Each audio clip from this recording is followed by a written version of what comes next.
اعوذ باللہ من الشیطان الرجیم بسم اللہ الرحمن الرحیم اللہم فقہنا فی الدین اللہم فقہنا فی الدین اللہم فقہنا فی الدین آمین یا رب العالمین۔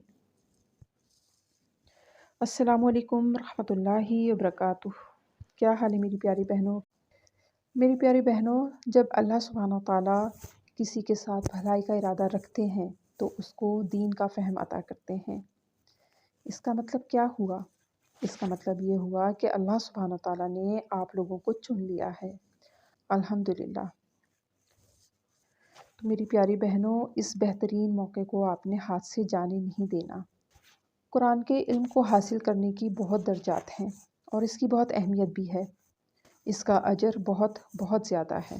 تو میری پیاری بہنوں، آپ نے کوشش کرنی ہے کہ اپنے ٹائم سے نکالنا ہے اور قرآن کا علم حاصل کرنا ہے، اس کو ٹائم دینا ہے انشاءاللہ۔ اور سب سے ضروری کام جو آپ نے کرنا ہے، سب سے اہم بات یہ ہے کہ جو کچھ بھی آپ پڑھ رہی ہیں یا سن رہی ہیں اس کو آپ نے لکھنا ہے۔ اس سے کیا ہوگا؟ اس کا جو سب سے بڑا فائدہ یہ ہوگا کہ وہ آپ کے نامہ اعمال کو بھاری کرے گا کہ آپ اللہ کے کلام کو آپ سن رہی ہیں اور اس کو لکھنے کی کوشش کر رہی ہیں، سیکھنے کی کوشش کر رہی ہیں اور اس کو لکھ بھی رہی ہیں، تو اس سے آپ کا نامہ اعمال بھاری ہوگا۔ دوسری بات یہ کہ یہ اگر آپ کا صدقہ جاریہ ہوگا دنیا اور آخرت میں انشاءاللہ تعالی۔ دلیل دیتی ہوں قرآن سے۔ قرآن کی آیت ہے سورہ علق آیت نمبر 4، الذی علم بالقلم، جس نے قلم کے ذریعے علم سکھایا۔ جو علم سکھایا ہے وہ قلم کے ذریعے ہی سکھایا ہے، اور جو کچھ ہم سیکھ رہے ہیں وہ بھی قلم کے ذریعے ہی سیکھ رہے ہیں۔ یہی نہیں، آپ دیکھیں فرشتے بھی قلم کا استعمال کر رہے ہیں، یہاں تک کہ اللہ سبحانہ و تعالیٰ نے لوح محفوظ پر جو لکھا ہے وہ بھی تو قلم کے ذریعے ہی لکھا ہے۔ تو ذرا سوچئے اس قلم کی کتنی اہمیت ہے۔ تو اب اس کو لکھنے کی عادت بنائیں تاکہ آپ کے لیے صدقہ جاریہ بنے انشاءاللہ۔ اب ہم آتے ہیں قرآن پڑھنے کا ثواب۔ حدیث ہے سنن ابی داؤد، حدیث نمبر 1454۔ ام المومنین حضرت عائشہ رضی اللہ عنہا نبی کریم صلی اللہ علیہ وسلم سے روایت کرتی ہیں کہ آپ صلی اللہ علیہ وآلہ وسلم نے فرمایا، جو شخص قرآن پڑھتا ہے اور اس میں ماہر ہو تو وہ بڑی عزت والے فرشتوں اور پیغمبروں کے ساتھ ہوگا، اور جو شخص اٹک اٹک کے پریشانی کے ساتھ پڑھے تو اسے دوہرا ثواب ملے گا۔ کتنے پیار سے ہمارے نبی کریم صلی اللہ علیہ وآلہ وسلم نے ہمیں حوصلہ دیا ہے، یعنی کہ اٹک اٹک کر پڑھنے والا کہیں تھک کر چھوڑ نہ دے۔ جب اسے یہ معلوم ہوگا کہ دوہرا اجر ہے تو وہ خوب محنت کرے گا، اور جب خوب محنت کرے گا تو انشاءاللہ تعالی بہترین قرآن پڑھنے والوں میں شامل ہو جائے گا۔ تو میری پیاری بہنوں، ہمت نہیں ہارنی ہے آپ لوگوں نے، آپ نے خوب محنت کرنی ہے، بے شک اٹک کر پڑھیں، انشاءاللہ تعالی ایک دن آپ بہترین قرآن پڑھنے والوں میں شامل ہو جائیں گی۔ میری ساتھیوں، علم کی اہمیت کا اندازہ ہم اس حدیث سے بھی لگا سکتے ہیں، جس کا مفہوم ہے تم میں سے بہترین ہے وہ شخص جو قرآن کو سیکھے اور سکھائے۔ تو ہم کو بہترین بننا ہے انشاءاللہ۔ اور میری ساتھیوں، یہ بہتری اسی وقت آ سکتی ہے کہ جب ہم تجوید کو جانیں گے، اس کو سمجھیں گے کہ تجوید ہے کیا۔ جیسے کہ میں پہلے بتا چکی ہوں کہ قرآن کے 5 حقوق ہیں۔ پہلا حق اس پر ایمان لانا، اور دوسرا حق تلفظ کے ساتھ، صحیح تلفظ کے ساتھ پڑھنا۔ تجوید کے معنی ہے عمدہ کرنا، اچھا کرنا، یعنی قرآن مجید کو عمدہ طریقے سے پڑھنا، اس کے تمام تر مخارج و صفات کے ساتھ ہر حرف کو ادا کرنا۔ اور اس کی صحیح ادائیگی اسی طرح ہو سکتی ہے کہ جب ہمیں معلوم ہوگا کہ حروف ہجا کے مخارج کیا ہیں۔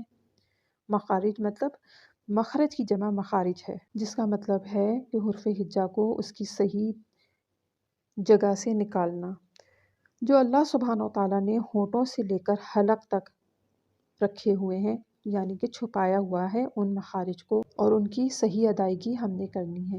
یعنی حرف ہجا 29 ہے اور مخارج 17 ہیں، یعنی ان 17 مخارج کے اندر یہ 29 حروف چھپے ہوئے ہیں۔